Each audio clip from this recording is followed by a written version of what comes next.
She sat in row 18, alone and silent, just 13 years old. The flight attendant hit her, right in front of everyone. No apology. No one stood up.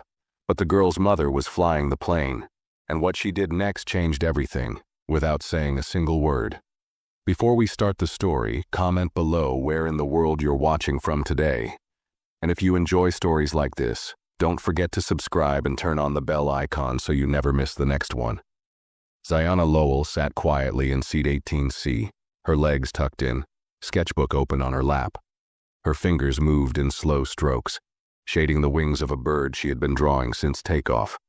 Her backpack had been placed in the overhead bin above her by an older woman who noticed her struggling earlier. Ziana had whispered a thank you and taken her seat without causing any attention. She wore a gray hoodie and noise-canceling headphones that didn't fully cancel the noise. Every few minutes she glanced toward the aisle, careful not to make eye contact with anyone. She was flying alone for the first time, headed to California for a student art showcase her mom signed her up for. It was supposed to be a proud moment. Just as she bent down to sharpen her pencil with the tiny blade attached to her eraser cap, a sudden sharp voice snapped her head up. "Get up!" The flight attendant's voice wasn't loud, but it was cutting. A tall woman with a tight ponytail and stiff uniform stood over her. Her name tag read, Carmen Tisdale. Ziana blinked. She didn't understand. "Your bag's in the wrong place," Carmen said. "You can't just put it wherever you want. That's not how this works." Ziana's voice came out small. "A lady helped me. I didn't know." Before she could finish, Carmen slapped the back of her head with an open hand. Not hard enough to cause injury, but hard enough to sting and make the row behind them go silent. "Don't talk back," Carmen muttered, like she had done it before. Ziana's face flushed. Her mouth stayed shut. She didn't even reach up to touch the spot where she'd been hit. Her hands gripped the sketchbook tighter. A couple in the next row looked over, eyes wide, but turned away just as fast. A teenager in 18D took out one earbud but didn't say anything. Carmen straightened her collar, adjusted her cart, and moved on as if nothing happened. The airplane lights dimmed slightly. The buzz of engines filled the silence. Ziana lowered her head again, but this time, her pencil didn't move. She just stared at the blank corner of the page where she had meant to draw the clouds. Her chest hurt, but she didn't cry. Crying in public was something her mother warned her about long ago. Instead, she flipped the page and drew a hand, one just like her mom's, holding the controls of a plane. Ziana stayed hunched in her seat long after the slap. Her hoodie covered most of her face now, but her eyes stayed wide and fixed on the seat in front of her. She couldn't feel her drawing hand anymore. The pencil sat between her fingers, untouched. Around her, the cabin returned to its quiet rhythm, plastic trays closing, soft chatter, the rolling of the cart. But inside her, something had locked up. She tried to breathe slow like her mom taught her before competitions. Breathe in through the nose, hold it, let it go. But each breath caught halfway. She didn't feel safe. She didn't feel seen. She felt smaller than she ever had, like the seat itself was trying to disappear with her in it. A few rows behind, someone laughed, an easy, careless laugh, and it twisted in her ears. It wasn't the kind of sound that hurt her. It was the kind that reminded her no one else was hurting. No one else had been slapped. No one else was scared. Just her. She reached into her hoodie pocket and pulled out her phone. The signal was weak, but her last message to her mom still showed on the screen. "We just boarded. I'm okay." She stared at it. Her thumb hovered over the keyboard. Then she locked the screen and slid it back into her pocket. In her lap, the drawing of the hand on the controls looked shaky now. The lines weren't steady. She turned the page again. Blank. She pressed the pencil down hard. Too hard, until it snapped. The sound wasn't loud, but she still flinched. The flight attendant, Carmen, passed by again, this time without looking. She smiled at a couple in row 19 and handed them a ginger ale with a napkin tucked under the cup. Ziana didn't ask for anything. She didn't press the call button. She sat still, letting the cold settle into her spine. She wondered if Carmen even remembered what she did, or if it was normal for her. A habit. Zayana wasn't sure what felt worse, the slap or the feeling that it didn't mean anything to the woman who did it. The lights in the cabin shifted to a warmer glow as the plane leveled out, but nothing about the air around Zayana felt warmer.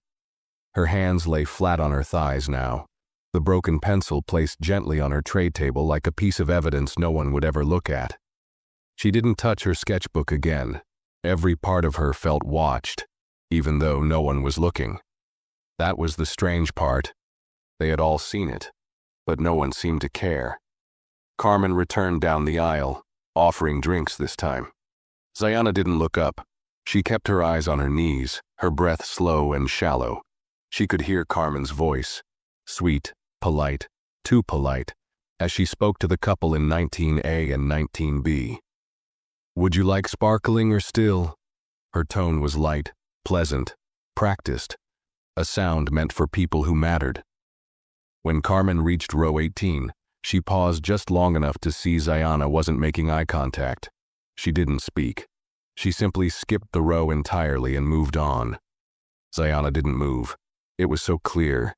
She was being erased, not loud, not direct, just ignored. A man in 18A, older, salt and pepper hair, clean gray sweater, shifted in his seat. He had noticed. He'd been noticing for a while now. He looked down at Zayana, then toward the aisle where Carmen had just walked. He pressed his call button. Nothing happened. A few minutes passed. Then he pressed it again. Still no response. Zayana glanced at him just once. Their eyes met for a moment. His expression was quiet but firm. She quickly looked away, nervous that someone might think she was causing more trouble. The man leaned slightly toward her, keeping his voice low. "Did she hit you?" Zayana's heart pounded. She didn't speak. She simply nodded once, almost too small to see. He didn't say anything right away.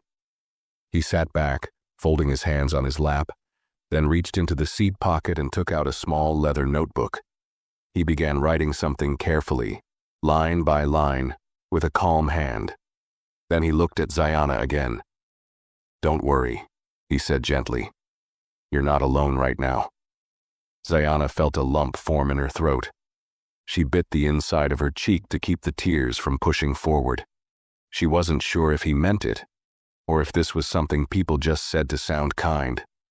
But for a second she didn't feel invisible. She turned her eyes to the window.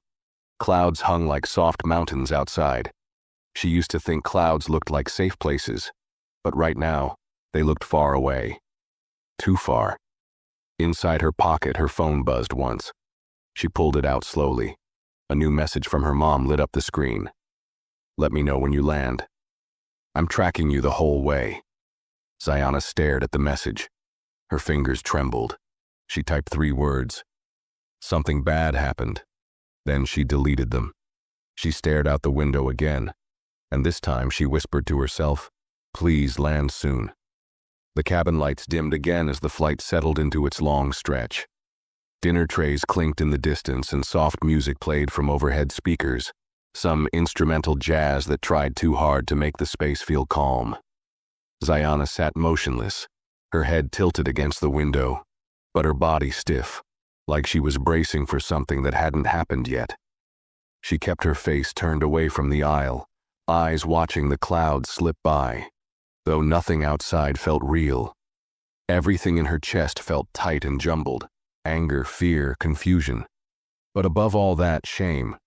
That quiet kind of shame that doesn't come from doing something wrong, but from being treated like you did. Her cheek still held the ghost of Carmen's slap, not the pain. It hadn't hurt that long, but the meaning behind it stayed. She kept replaying it over and over, the way Carmen's hand moved without hesitation. The look in her eyes, like Zayana didn't belong there. Like she was interrupting something just by existing. She wanted to cry, not because it hurt, but because she felt stupid for not speaking up, for sitting still, for going quiet when she should have said something. But that's not how she was raised. Her mom always said, "Stay calm, let the world show itself, then decide how to move." It made sense in theory. But now, sitting on a plane with people who saw and said nothing, it felt like doing nothing was just another way to get stepped on. She thought about pressing the call button herself, about asking for water, about testing whether Carmen would come back if she asked, but her finger hovered over the button and never moved. What if Carmen came with that same look in her eye? What if she said something loud again, something cruel? Ziana wasn't sure she could take it twice. In the row ahead, a boy laughed out loud at something on his tablet. 2 seats behind, someone asked for a second wine. Everything continued as if nothing had happened at all. That was the hardest part. The world just kept going. The man beside her, Mr. Halton, she'd overheard his name earlier when the flight attendant greeted him, was still sitting with his arms folded. He hadn't spoken again since he'd asked if Carmen hit her. He looked calm, but alert, like someone who didn't jump to react but didn't forget either. After a while, he reached into his coat pocket and pulled out his phone. He typed something quietly, then looked toward the front of the plane. A few seconds later, he pressed his call button again. This time, he kept his hand near it, pressing and releasing it twice in slow intervals. Finally, a response. But it wasn't Carmen who returned. A younger male attendant with a soft voice and nervous smile leaned over slightly. "Is everything all right here, sir?" Mr. Halton didn't answer right away. He looked at Ziana. His voice came low but firm. "I need to speak with someone in charge. Not her," he said, nodding toward the front where Carmen had gone. "Someone else, privately, if possible." The attendant looked confused for a moment but nodded. "I'll check," he said, and quickly stepped away. Ziana stared down at her hands. She whispered, "You don't have to do that." Mr. Halton turned to her, not with pity but something steadier. Concern, maybe. "You didn't deserve that," he said plainly, "and she doesn't get to pretend she didn't do it." Ziana felt her throat tighten. "She'll just say I made it up." "I didn't," he replied. She didn't say anything after that. Just sat with that sentence in her chest. "I didn't." Someone had seen it. Someone had cared enough to say it out loud. Still, a quiet war played in her head. Maybe she should have stayed home. Maybe flying alone had been a bad idea. Her mom had said she'd be fine, had said she was ready. But maybe she wasn't. Maybe she'd messed it all up just by being here. She took out her sketchbook again. The bird she'd drawn before was still there, unfinished, one wing longer than the other. She flipped the page and, with the edge of the broken pencil, began tracing a new shape. Slowly, a different outline appeared. A woman in uniform, hand steady on the controls of a plane. Her mother. Ziana had seen her mom fly before years ago on family tours when it was allowed. She always walked through the cockpit with quiet confidence, answering questions calmly, handling turbulence without flinching. "Flying's about control," she'd once told her. "Not of the plane, of your focus." That memory sat heavy now, because somewhere on this plane, her mom was in that cockpit. Ziana hadn't seen her since boarding, hadn't been allowed to. She hadn't told anyone who her mom was, not even the passengers around her. It was safer that way, professional rules, boundaries. But now, sitting here with a burning cheek and a stomach full of knots, Ziana felt a sharp ache in her chest. Not just fear, not just shame. She missed her mom. She needed her. And yet, the distance between row 18 and the cockpit felt like miles. Carmen's voice drifted back from the front of the cabin, laughing lightly with another passenger. The sound didn't match the weight in Ziana Lowell's chest.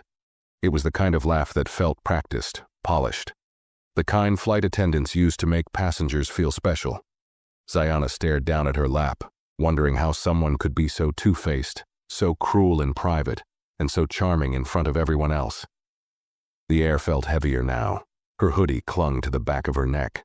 Her arms were crossed tight. She hadn't moved much in nearly an hour, but her muscles were sore from the way she was holding herself together. She shifted slightly, then winced. Her legs tingled from being still too long, but moving felt like too much. Too risky. What if someone saw her fidget and thought she was a problem again? Across the aisle, a woman handed back a tray and smiled. Carmen leaned over and called her sweetheart. Ziana caught that moment and it landed wrong in her stomach. Sweetheart. That word hadn't been used on her. She had only gotten commands, warnings, slaps. She had hoped someone would speak up earlier. Someone, anyone. A middle-aged woman in 17C had glanced over during the slap, just one startled look, and then turned right back to her magazine. A teenage boy with headphones in 19A had paused his video, raised an eyebrow, then shrugged. A married couple near the back didn't even blink. Ziana wasn't surprised, but that didn't stop the sting. Her mom once told her, "Silence can be louder than words when it's meant to keep you small." She hadn't understood what that meant back then. She understood now. The tray cart returned, pushed by the same male attendant from earlier, the one Mr. Halton had spoken to. Carmen wasn't with him this time. He looked down at Ziana, his expression careful. "Would you like anything to eat?" Ziana shook her head. He hesitated. "Water?" She nodded slowly, not lifting her eyes. He placed the cup gently on her tray. "If you need anything else, you just press your button, I'll come."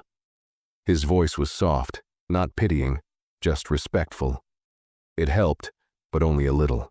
As he moved away, Mr. Halton leaned slightly closer again. "I've flown with this airline for 12 years, he said quietly. "I've never seen something like that go unaddressed." Ziana didn't answer. She couldn't trust words right now, but she appreciated that he wasn't trying to fix it with a joke or tell her it would all be okay. He just told the truth. Her fingers tapped on her sketchbook. Tap, tap, tap. The rhythm wasn't random. It was her way of staying grounded. Her mom taught her that too. "Create your own sound when the world tries to drown you out," she'd said once during a rough year in middle school. Back then, it had helped Ziana feel less invisible. Right now, though, nothing could block out the silence of being ignored. She glanced again at the front of the plane. The cockpit door stayed closed, as it should. But behind that door, just steps away, sat her mother, Commander Alara Brooks, chief pilot, flight leader, the woman who had trained for 20 years to sit in that chair, the woman who had flown through sandstorms in Qatar and snowfields in Greenland, the woman who held complete control over every inch of this aircraft. But Alara didn't know what had happened back here. That's what made it worse. Ziana could almost picture her, hands firm on the throttle, eyes scanning controls, headset snug over her curls, focused on the instruments, calm, steady, and completely unaware that her daughter was sitting in the back of this plane, shrinking under the weight of a moment she didn't know how to escape from. Part of Ziana wanted to break the rule. Just go up to the front, say her name, tell someone, "That's my mom up there." But something inside her tightened at the idea. It wasn't fear of punishment, it was fear of making things worse, of turning her mom's job, her reputation, into a conflict, into a situation. What if someone said she was manipulating things? What if Carmen turned it around and claimed Ziana was disruptive? She couldn't risk that.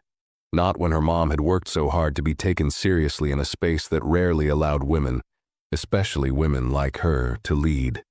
Ziana had seen it all growing up. The double stares, the passive-aggressive comments, the way men questioned her mom's instructions like they needed confirmation. Alara had never let it show, but Ziana had felt it every time. She wouldn't put her mother in that spot. And yet, a quiet voice whispered inside her, "But what about you? What about the fact that she'd been struck? That she'd been humiliated, erased, and treated like she didn't belong? Didn't she deserve to be protected too?" She wiped her nose on her sleeve gently. She didn't want to cry. Crying would feel like giving Carmen something else to look down on.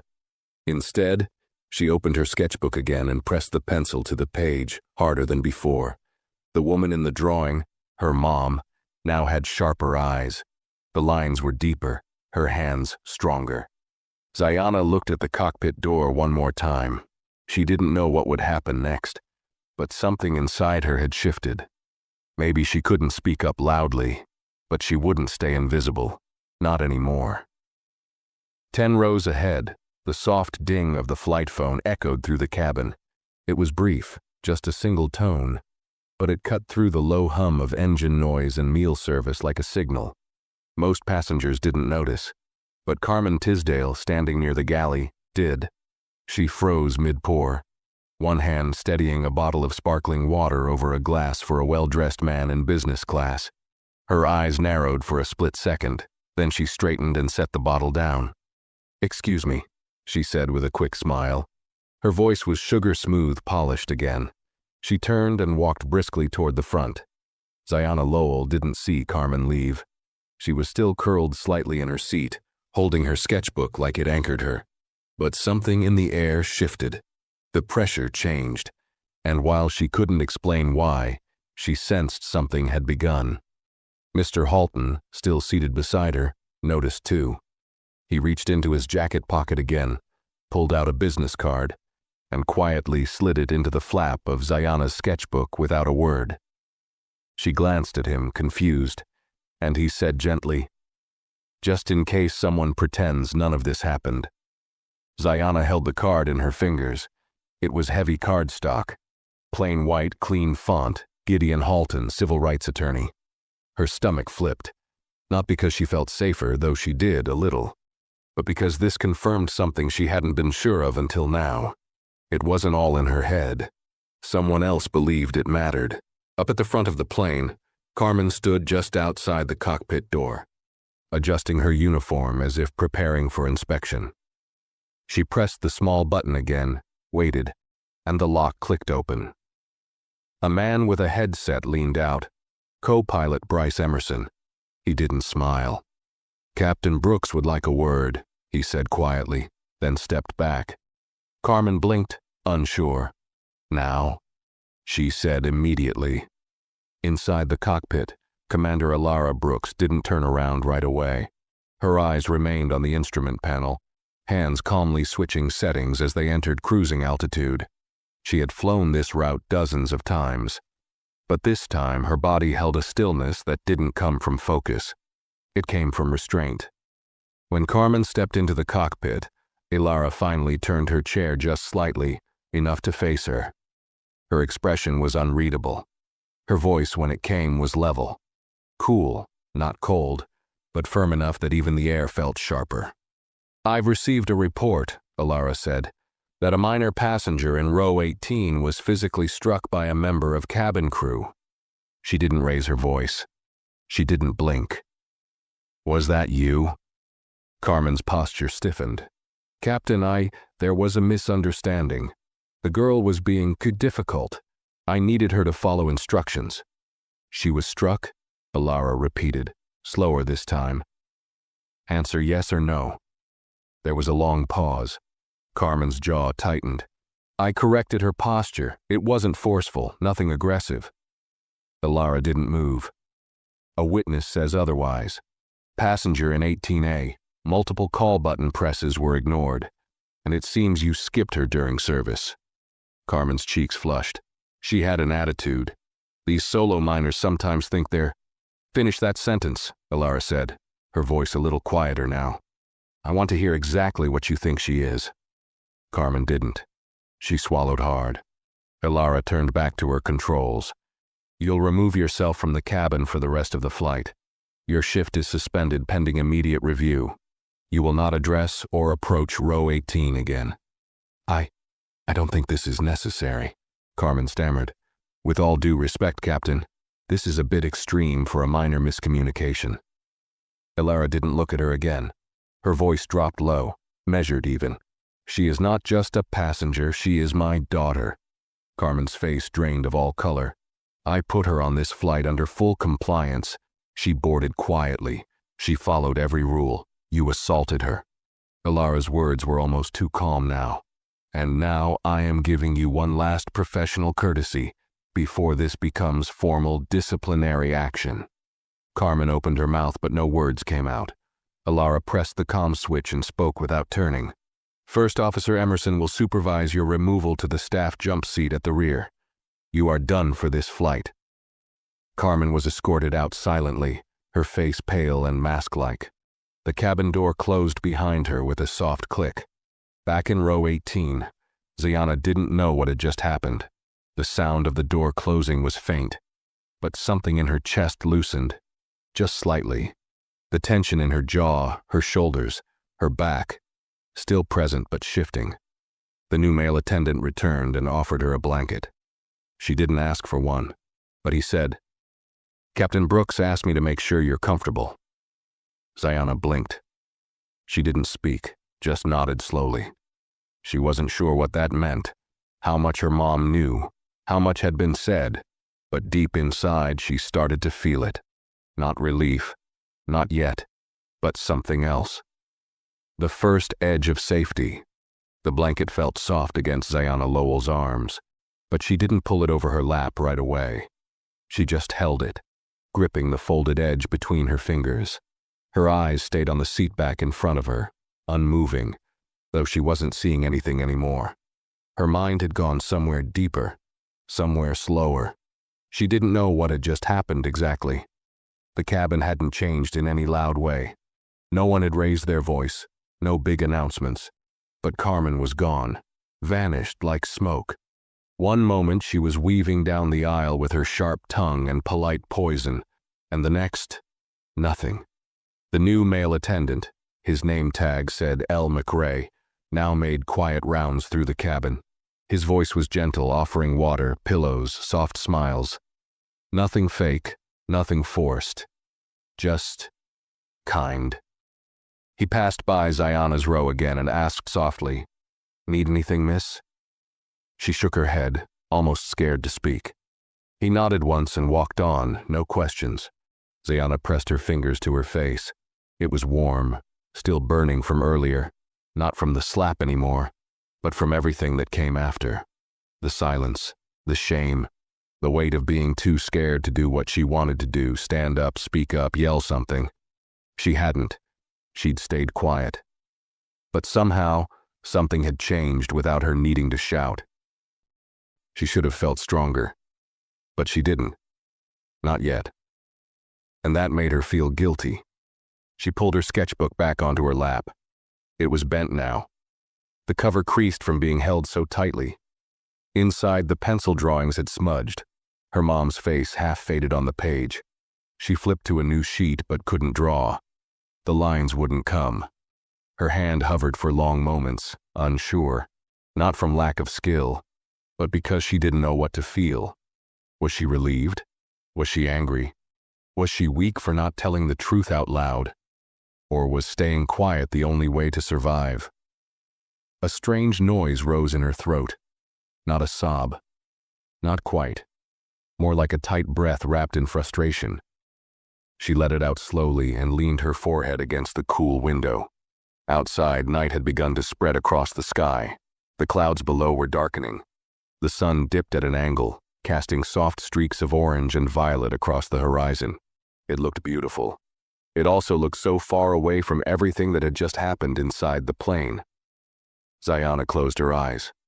She pictured her mom behind the cockpit door, hands steady, eyes forward. She imagined how she must have sounded when she spoke to her crew. Calm, direct, in control. She always was.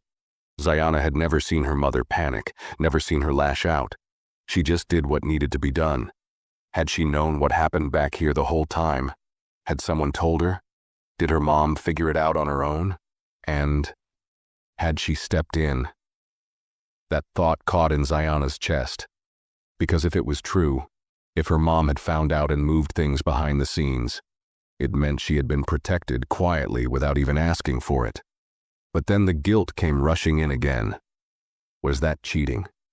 Did it look like she only got justice because her mom had power? What would people think? That she couldn't handle herself? That she ran to her mom like a scared kid? She hated that thought. She hated that being helped could feel like weakness. And yet, she didn't hate that someone had cared enough to do it. Ziana opened her phone again. No service, just the old messages still on the screen. She reread the one from her mom. "Let me know when you land. I'm tracking you the whole way." She stared at it, then typed something. "I'm okay. Kinda." She didn't send it, not yet. Instead, she saved it in drafts and tucked her phone back away.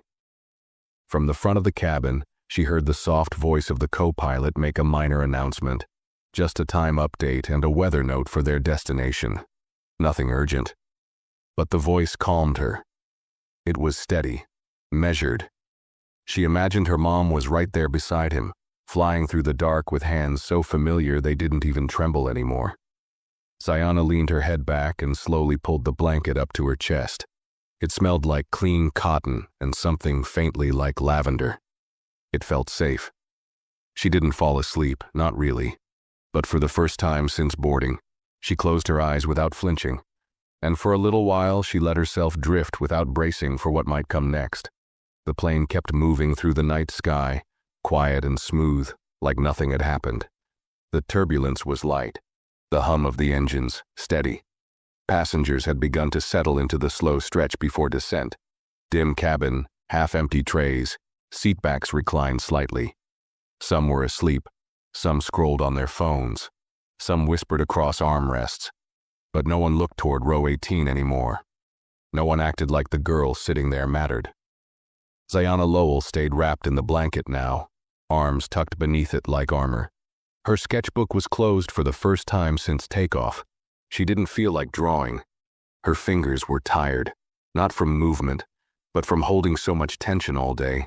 She flexed them under the blanket, one at a time, like stretching pain out of a bruise. Every time she closed her eyes, she saw the same image, Carmen's face, that cold, fake smile, the sharp snap of her hand, the sound of silence afterward. Then the worst part, the looks, the averted glances, the turned heads, the quiet consent, that feeling of being so visible for one moment, and then immediately erased. She wondered if that's how her mom had felt all those years building her career. The first black woman in so many rooms full of men who didn't expect her to belong. Probably worse. But somehow her mom never showed that weight. She carried it behind her straight shoulders and quiet authority. Sayana felt like her shoulders were still hunched.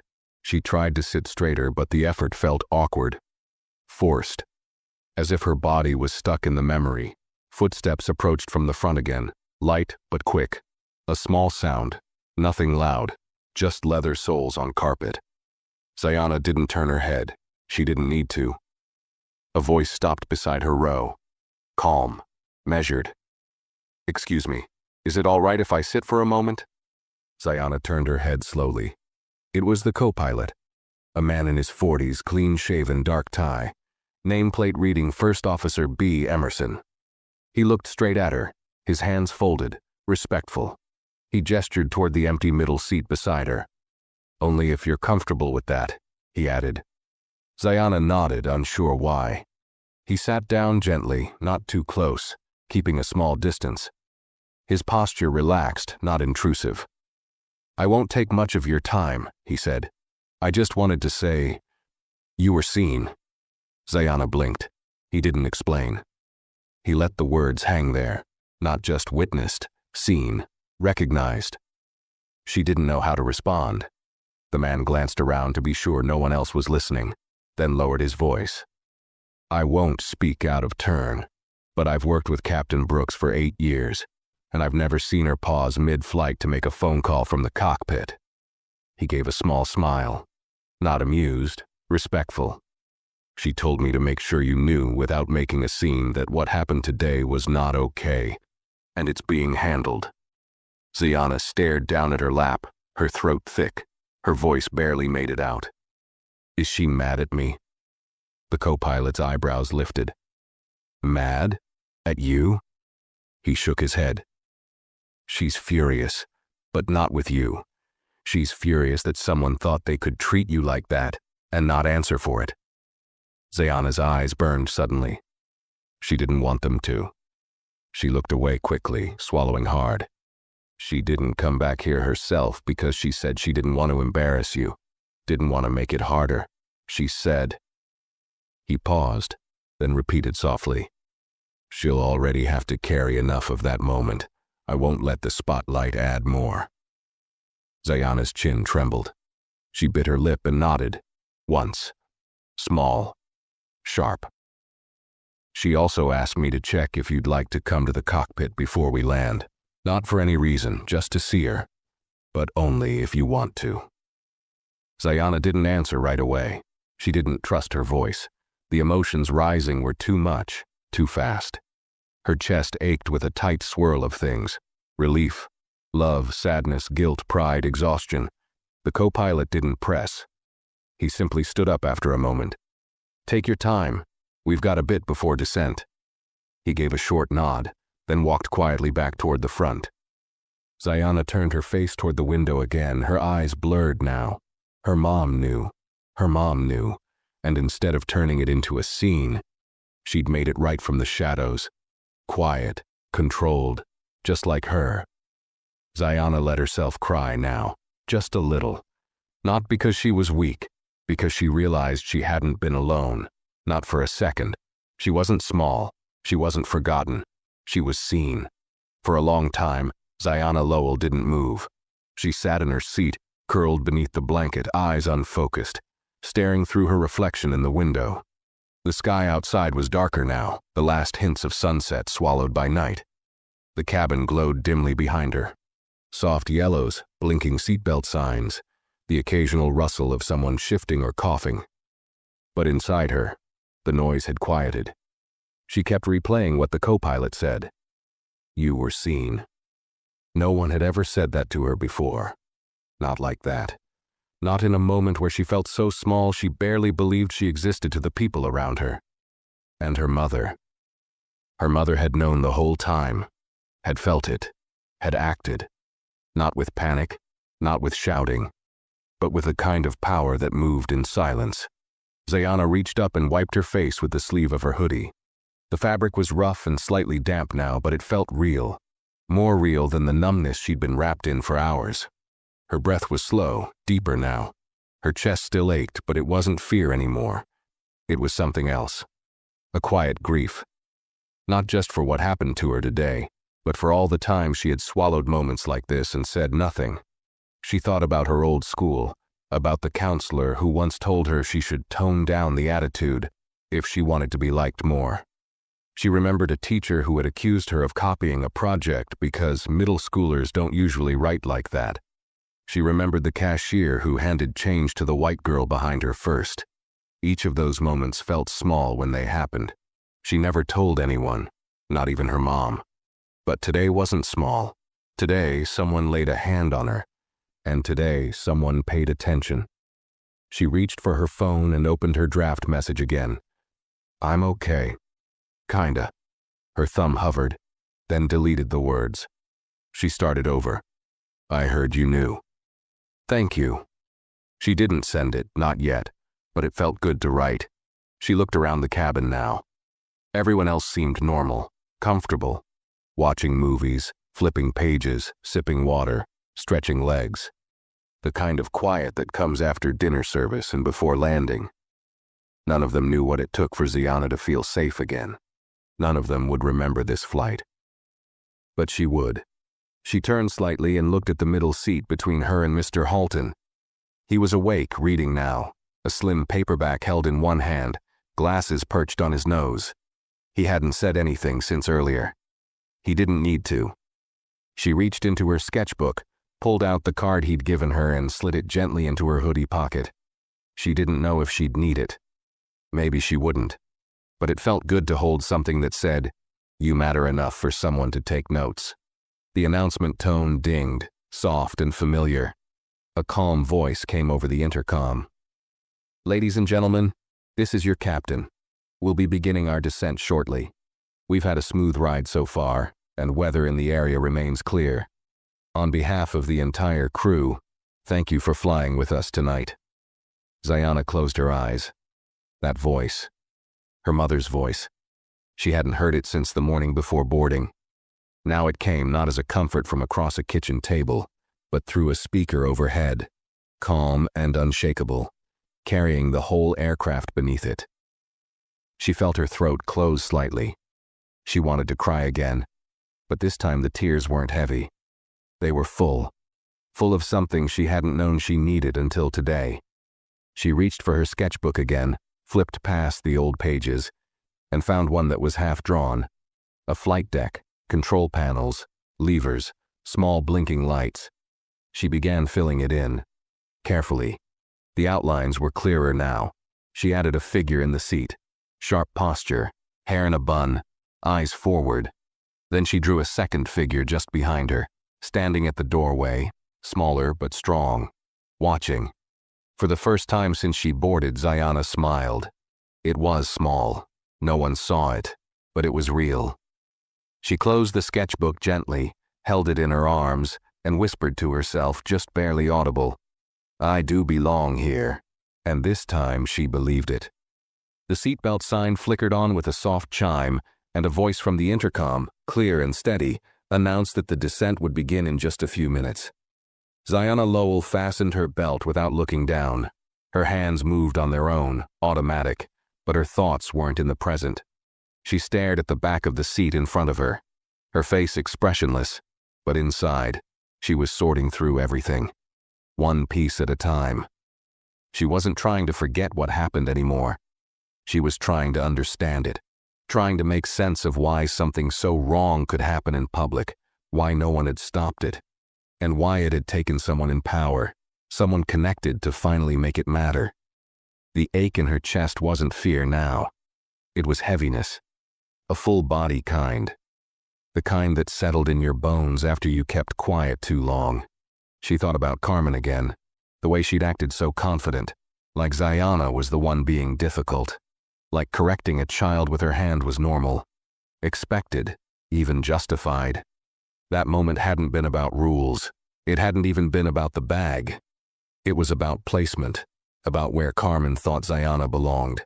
Not in that overhead bin, not in that seat, not in first boarding, not in that airspace, and certainly not being defended.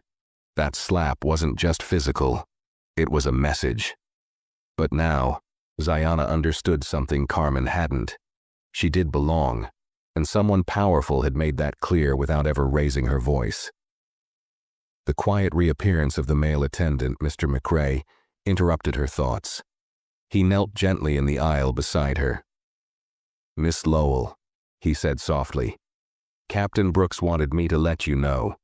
You can come up now if you'd like." She said the cockpit's open for just a few more minutes before final approach. Zayana's heart skipped.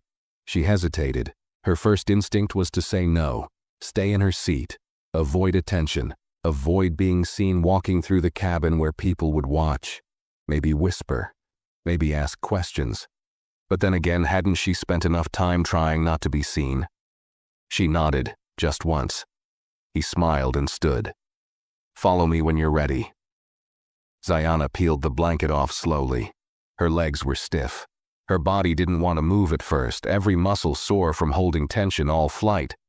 But she stood, carefully, one foot, then the other. Her sketchbook she left on the seat. As she stepped into the aisle, a few heads turned. Not many. A woman gave her a passing glance, then looked back down. A man barely noticed. No one stopped her. No one whispered. Maybe they didn't know what had happened. Or maybe they knew and just didn't want to remember. Zayana didn't care. She walked forward. Each step felt strange, like she was walking into a place that hadn't been built for her. But step by step, the weight began to lift. Slowly, quietly, until she reached the door. The cockpit opened with a quiet click, and there she was, Ilara Brooks, in uniform, headset off, chair turned toward the door. Her mother. Her eyes softened immediately, and in that one look Zayana felt everything. The strength, the worry, the love. Not panic, not guilt, just fierce, unwavering protection. "Hey, baby," Ilara said softly. Zayana didn't speak at first. Her throat tightened again, but this time not with fear. With relief, with everything she'd been carrying for hours and didn't know how to say. She stepped in. Ilara stood and opened her arms. Not fast, not overly emotional. Just open, waiting. Zayana walked straight into her, buried her face into her mother's chest, and didn't speak for a full minute. Ilara held her. Not tightly, not with a crushing grip, just long enough for Zayana to feel the steady heartbeat beneath the uniform, the kind of rhythm that said, "I've got you." I didn't know what to do. Zayana whispered into her shoulder. I didn't say anything. I just sat there. Ilara pulled back enough to look at her. You didn't have to say anything, she said. That wasn't your job, that was mine. Zayana blinked through tears. I didn't want to make it about you. Ilara smiled faintly. It wasn't about me. It was about someone thinking you didn't matter. And I wanted them to know they were wrong. The cockpit was quiet, filled only with the soft beeps of instruments and the low chatter of air traffic control in the background. The co-pilot gave them space, focused on preparing for descent. The moment was theirs. Ilara pointed toward the captain's seat. Want to sit for a minute? Zayana hesitated, then nodded. She stepped forward and lowered herself into the seat. Her feet didn't quite reach the pedals. Her hands hovered over the controls, careful not to touch anything. Ilara leaned over her shoulder. That's the yoke. This, she pointed to the panel, is your primary nav. And up there, that's where I watch the sky. Zayana stared at the panel, overwhelmed by how complex it looked, and how right it felt to be there. You fly all this by yourself? She asked. Ilara grinned. Number, it takes a team. But I lead the team. Zayana looked up at her mother. I think I want to learn this one day. Ilara's eyes lit up. She knelt beside her daughter again and said, calm and clear, then I'll teach you. The cockpit lights reflected off the windows, and somewhere outside, the landing gear began to deploy. The plane was descending, but inside, Zayana was rising, quietly, stronger than before. She wasn't just the girl in row 18 anymore. She was the daughter of the woman who flew the plane, and the girl who might fly it next. The cockpit hummed softly around them, filled with blinking panels, muted engine rumbles, and the low crackle of air traffic control feeding instructions through the speakers. The light was dim, tinged with pale green and amber, wrapping the space in a glow that felt half futuristic, half sacred. Zayana Lowell stayed in the captain's seat, both hands resting on her knees. She didn't touch the controls, but she didn't want to leave either. It was strange how safe she felt here, inside the room that held so much responsibility, so much power. She wasn't used to associating power with peace. But sitting here, inside the seat that led the entire plane, felt steadier than any place she'd been all day. Her mom, Captain Ilara Brooks, crouched beside her again, adjusting the cuff of her uniform. She didn't rush her daughter or ask if she was okay again. She just let her be. That was always how Ilara operated. Calm, observant, giving space but never stepping away too far. Zayana glanced down at the floor. You didn't get in trouble, did you? Ilara raised her eyebrows slightly. For what? For doing what you did. For me. Ilara smiled a little. Number. And if I had, I'd do it again. Zayana pressed her lips together. I didn't want people thinking I needed special treatment. Ilara leaned her arm on the side panel, looking at her daughter directly now. You didn't get special treatment. You got protection. What Carmen did wasn't just rude. It was dangerous. And if anyone tries to make you feel like speaking up is asking for too much, they're trying to keep you small. Zayana blinked. She didn't answer right away. Sometimes, Ilara added, people will act like your silence makes things easier. But it only makes it easier for them. Not for you. Zayana's voice came out quieter than she intended. I thought maybe I overreacted. Maybe it wasn't that bad. Ilara's face turned serious. Z, she hit you. That's never okay. Not in a plane, not in school, not anywhere. You didn't overreact, you stayed calm, you stayed safe, that was smart. But don't let your brain start shrinking the truth just to survive it. That last sentence hit harder than Zayana expected. She lowered her head again.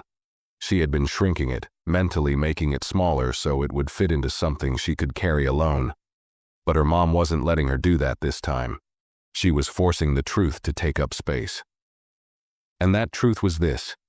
Zayana had been wronged, silenced, and nearly convinced it didn't matter. Ilara reached out and adjusted the shoulder strap of Zayana's hoodie. You know, When I was first training to fly, I had an instructor who used to look me dead in the eye before every solo flight and say, "If you want the sky to respect you, you better take your seat like you own it." I didn't get it back then. I thought he was just being dramatic. She paused, then added, "Now I think he was right." Zayana looked up. "Even if people think you don't belong there?" "Especially then," Ilara said. A beat passed between them. Outside, the stars blinked faintly in the corner of the sky. Below them, city lights had begun to scatter across the earth like embers from a fire, some large, some faint, some in neat lines and others like spilled glitter. The world was getting closer. The co-pilot gently cleared his throat from behind them. "Captain, approach clearance just came through." Ilara nodded. "Right. Let's get ready." She turned to Zayana. "You can stay up here until we get close. Then you'll need to be back in your seat for landing." Zayana nodded, slowly rising. She stood beside the chair a second longer, taking it all in. The lights, the quiet confidence of the room, the steadiness of her mother's presence. Then she reached out and hugged Ilara again, this time tighter, not because she was scared, but because she was proud. Ilara hugged her back, murmuring into her hair, "You're stronger than you know." Zayana stepped out of the cockpit. The door closed gently behind her. The aisle stretched ahead, long and quiet. Her legs shook slightly, not from fear this time, but from release. As she walked past rows of sleepy passengers and flickering screens, something felt different now. She didn't shrink herself. She didn't try to disappear. If people looked, they looked. Let them. She had taken her seat. She had been hurt, and she didn't yell or scream. But the system had felt it anyway, and she'd gotten back up, on her own feet, not just as a passenger, not just as the pilot's daughter, but as someone who belonged in the air just as much as anyone else. Zayana Lowell walked back down the aisle slowly, each step measured, not rushed. Her legs still felt a little unsteady, like they were trying to relearn how to carry her weight, this new weight that wasn't about fear, but about truth. Her head wasn't bowed this time. She didn't scan for reactions or try to make herself smaller, but she felt every eye on her, whether they were watching or not. Some passengers glanced up briefly as she passed. Most didn't hold the look. No one said anything. But something about the silence had changed. It wasn't the cold, dismissive kind from earlier. It was quieter now, almost unsure. Like the people around her knew something had happened, but they didn't know how to ask about it. Or maybe they weren't sure if they had the right to. Zayana returned to row 18 and slid back into her seat without a word. Mr. Halton looked up from his book. He didn't smile. He didn't ask questions. He just closed the cover and said gently, "You all right?" Zayana nodded once. "Yeah, I think I am now." He gave a small nod in return, then passed her a fresh cup of water that he must have requested while she was gone. She took it, feeling the coolness against her palms. The kindness of it settled somewhere deep in her chest. She glanced toward the sketchbook she had left behind on the seat. It had shifted a little, the corner sticking out from beneath the armrest. She reached for it and pulled it back into her lap. The cover was slightly bent, the pages inside wrinkled from pressure, but it still felt like hers, still felt like a piece of herself no one had taken away.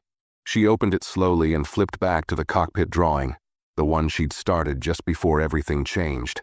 She stared at the figure she'd drawn in the pilot's seat. It was clearly her mother. Strong lines, precise hands. But now she added something else. A headset, a soft crease of focus around her brow, and a quiet smile at the corner of her mouth. Then she turned the page and drew something new. A seat. One she'd never drawn before. It wasn't grand. It wasn't in the cockpit or even by the window. It was a regular airplane seat. Row 18, economy class. And in it a small figure. Hoodie, hair tucked behind one ear. Face turned slightly outward, not downward. The eyes weren't scared anymore. They were watching, learning, growing. Zayana's hand shook a little as she outlined the tray table. then the open sketchbook on the girl's lap, then the pencil in her hand. A mirror within a mirror. When she finished, she sat back and exhaled slowly, pressing her palm flat on the paper to smooth out the ripples. That drawing wasn't perfect. The lines were uneven, the perspective slightly off, but it was honest. That girl in the sketch wasn't waiting to be saved. She was sitting with everything she had: pain, courage, confusion, resilience, and staying upright anyway. The announcement chime rang again. The captain's voice, her mother's voice, came over the intercom, even and calm. "Flight crew, prepare for landing." Zayana smiled softly. That voice, so composed, so exacting, now held a second meaning. It wasn't just guiding a plane, it was guiding her. She tucked the sketchbook back into her backpack, zipped it carefully, and rested her hands on top. Mr. Halton broke the quiet again. "You ever flown before?" Zayana looked at him. "Not alone. Not like this." He nodded thoughtfully, then added, "Well, if you ask me, you handled it better than half the adults on this plane." She didn't respond with words. She just let out a quiet breath of agreement, and for the first time all day, it didn't feel like a lie. The plane began its final descent. The soft tremble of wheels lowering, the dimming of lights, the shift in cabin pressure. And Zayana sat upright, back straight, eyes ahead, not bracing anymore but ready. Not to fight, not to hide, just to land, fully in her own seat on her own terms. The plane tilted gently as it began its final approach, the skyline of Denver coming into view through the cabin windows. Clusters of lights scattered across the ground, like someone had dropped a handful of stars and let them settle into place. Zayana Lowell sat upright, her back pressed lightly against the seat, hands still resting on her backpack. Her fingers didn't shake now, her shoulders no longer curled inward. But her mind was full. The weight of the day hadn't disappeared. It lived inside her still. But it had changed shape, less like something crushing her and more like something she was learning how to carry. Heavy, yes, but hers now. The descent was smooth. The cabin buzzed with quiet motion, passengers pulling on jackets, adjusting tray tables, whispering half sentences to one another. But none of it reached Zayana in the same way it had earlier. Earlier, she had felt like she didn't belong here, like the air around her wasn't hers to breathe. Now she sat with a different kind of stillness. Not quiet out of fear, but out of presence. She wasn't hiding anymore. A soft voice came over the intercom. It was the co-pilot this time. "We'll be on the ground in approximately 6 minutes. Weather is clear. Thank you again for flying with us tonight." He didn't say her name, didn't mention what had happened, but somehow the words landed gently, like a confirmation that this story wasn't ending in silence. As the wheels touched down, the thump and roll vibrated through the cabin, and for a moment, Zayana closed her eyes. She let the sensation move through her, not just the landing, but everything. The slap, the shame, the blanket, the sketchbook, the cockpit, her mother's voice, the choice not to shrink. She opened her eyes slowly as the plane taxied to a stop. Lights along the runway glowed soft blue and white, casting long shadows on the tarmac. Outside, night had fully taken over. But Zayana didn't feel lost in the dark. The seatbelt sign clicked off with a ding, and the cabin stirred to life. Passengers reached for bags and coats. Laughter bubbled from somewhere in the back. No one rushed, but there was movement again. Normal, casual, indifferent. Zayana waited. She didn't stand. She wasn't going to push forward or squeeze into the aisle. For once, she wasn't in a hurry to disappear. Mr. Halton stood beside her, grabbing his briefcase from the overhead bin. He looked down at her, his eyes kind. "You ever need someone to remind you what you did today, kid? Just call me," he said, tapping his card again where it peeked from her pocket. Zayana smiled softly. "Thank you for not looking away." He nodded. "We're not all brave, but we all need someone who is." Then he stepped into the aisle and joined the line of passengers moving toward the door. Zayana stayed seated. The flight attendants didn't rush her. McRae gave her a polite nod, eyes careful, not intrusive, and then she saw her, standing just beyond the open cockpit door. Captain Elara Brooks, full uniform, arms crossed, head held high, waiting. Not in a way that said hurry up, not in a way that said I'm watching you, just there, steady, present, like a lighthouse at the edge of the sea. Ziana stood slowly, slipped her arms through her backpack. She took one step, then another, walking up the narrow aisle past passengers retrieving their bags, none of them speaking to her. She didn't need them to. As she stepped through the first-class section, she noticed something. 2 flight crew members waiting near the galley, quietly standing in position, eyes lowered slightly. Not defensive, not cold, just quiet, aware. Carmen was nowhere in sight. When she reached the cockpit, her mother didn't speak right away. She simply reached forward and gently fixed the collar of Ziana's hoodie where it had folded in. "Go on," Elara said, gesturing down the jet bridge. "I'll be right behind you." Ziana paused, looking at her. "You good?" her mother asked. Ziana nodded. "Yeah." She hesitated for just a moment longer, then whispered, "You didn't just land the plane." Elara tilted her head slightly. "You landed me," Ziana said. Elara blinked, then smiled, a quiet, private smile only a mother could give. "That's what captains do." Ziana turned and walked down the ramp, her steps slow but solid. The fluorescent lights above buzzed faintly as she passed under them. Outside the terminal windows, the runway lights still blinked against the dark, but she didn't feel far from home anymore. She felt closer to who she was meant to become, and tonight, that meant more than anything.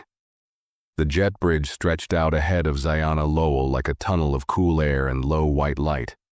Each step she took echoed faintly beneath her sneakers. She could still feel the vibration of the plane in her knees, that deep low hum of thousands of moving parts. But now, her own body felt quieter. No more tremble in her fingers, no more panic curled behind her ribs, only a strange, steady silence. Passengers ahead of her walked in clumps, business travelers, parents with strollers, teenagers dragging duffel bags, all moving forward like it was just another flight. And maybe for them, it was. Maybe they'd sleep it off, forget the seat numbers, forget the snack options, forget the faces. But Ziana knew this flight would live inside her long after her feet touched the ground. It wasn't about the route. It wasn't even about what had been taken from her. It was about what she'd reclaimed by the time they landed. Her mother's voice still echoed in her ears. "That wasn't your job. That was mine." And still, Ziana couldn't shake the quiet guilt of wondering if she had done enough. She didn't speak up, she didn't protest, she didn't confront. Would people say she stayed silent because she was scared? Would someone else in her shoes have stood up and shouted and made the whole plane turn their heads? Would that have been stronger? Or maybe strength looked different than she'd been taught. Maybe strength was sitting still, even when humiliated, and choosing not to unravel. Maybe strength was making it to the end of the flight with your dignity still inside your chest. Maybe it was choosing not to crumble under the pressure of someone else's assumptions. At the end of the jet bridge, the terminal opened up, bright, wide, full of artificial light and movement. A flight crew coordinator stood nearby with a clipboard, checking something off as the pilot team stepped through. Elara Brooks joined them moments later, calm, composed, as if she hadn't just navigated an in-flight disciplinary event while piloting through regulated airspace. Her presence held weight but not noise. She didn't need it. Ziana kept walking, just a few paces ahead, her mother behind her now. Not because she'd left her, because she trusted her. As they neared the baggage carousel, a quiet figure stepped forward from a waiting area. A woman in a gray pantsuit, tablet in hand, badge clipped to her coat. "Miss Lowell?" she asked softly, eyes kind but focused. Ziana's heart skipped. "Yes?" "I'm Dana Kerrigan, Passenger Relations, Stratus Air. We were informed there was an onboard incident, and I'd like to speak to you briefly before you leave the terminal." Ziana stiffened. Her mother stepped closer, eyes trained sharply on the woman. "She's a minor. You'll speak to me first," Kerrigan nodded respectfully. Of course, Captain Brooks, no rush. We're just collecting internal statements for the record. You're not obligated to share more than you're comfortable with. But we want to ensure this is documented properly. Zayana looked at her mom. Her mom looked back. There was a pause. Then Zayana surprised herself. It's okay, she said softly. I'll talk, just not here. They followed Kerrigan into a small service lounge nearby. Empty chairs, soft carpet, a pot of untouched coffee on the counter. Kerrigan set her tablet down on a side table, tapped a few buttons, and turned on the recording function. You can speak freely, she said. Nothing will be used without your consent.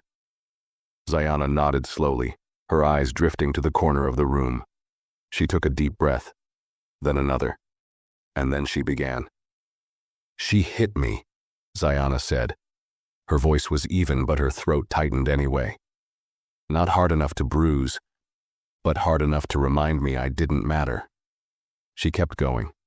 She told them about the overhead bin, about the cold tone, about the way Carmen had served everyone else and skipped her on purpose, about the silence of the rows around her, about the moment she realized no one was going to say anything if she didn't. She didn't cry. Not now. She spoke like someone who had held the words in too long and finally decided they didn't belong to shame anymore. When she finished, Kerrigan tapped a final note and stopped the recording. Thank you, she said. You didn't deserve that. And we will follow this to its end. Zayana just nodded. No victory lap, no applause, no headlines. Just the truth, spoken out loud. When they stepped out of the lounge again, the terminal had begun to quiet. The rush of passengers had thinned. The world had moved on. Zayana and her mother walked together toward the escalators. The terminal lights cast long shadows behind them. Do you think people will believe me? Zayana asked. Ilara looked at her. That's not the point. Zayana frowned. Then what is? Ilara's voice was steady. That you believed yourself, and said it anyway. That silence stayed between them for a few paces. And then, finally, Zayana smiled. Not because it was over, but because she was no longer carrying it alone. Outside the terminal, the night air was colder than expected. The wind was dry but soft, curling through the drop-off lanes and rustling the hem of Zayana Lowell's hoodie as she stepped out onto the sidewalk. Her backpack was slung over one shoulder, sketchbook tucked securely inside. The wheels of her carry-on suitcase bumped quietly along the concrete as she walked beside her mother, who now carried her own pilot's duffel in one hand and kept the other gently at Zayana's back. Neither of them spoke for a while. The silence between them was no longer heavy, though. It was thoughtful, warm even. It was the kind of quiet that happens after something painful, when both people know the worst is behind them, but neither wants to rush the healing. A row of taxis waited at the curb. One pulled forward.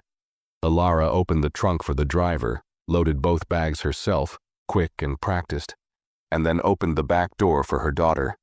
Zayana slid in without a word. Ilara joined her a moment later and the door clicked shut behind them. As the car pulled away from the terminal, the lights of the airport faded into the background. The driver didn't speak. Just soft jazz on the radio and the steady motion of the highway beneath them. Zayana leaned her head against the cool window and looked out. For the first time in hours, she let her body fully relax. Her knees unwound, her shoulders dropped. The tension that had wrapped itself around her since takeoff had finally begun to leave her limbs. Her voice came out quiet. Do you think I should have done more? Her mother didn't answer right away. Zayana continued. Said something earlier, pushed back, told the passengers I don't know. Anything. Ilara's reply was soft. You did what you could. And you survived with your voice intact. That's already more than most. But it still happened, Zayana whispered. Even with you flying the plane, even with me doing everything right. Ilara nodded slowly. Yes, and that's what hurts the most. They rode in silence for another moment. Then Ilara added, but you turned it into something no one could erase. You made it real, spoken, documented. You took it out of the dark and placed it where someone had to see it. Zayana closed her eyes.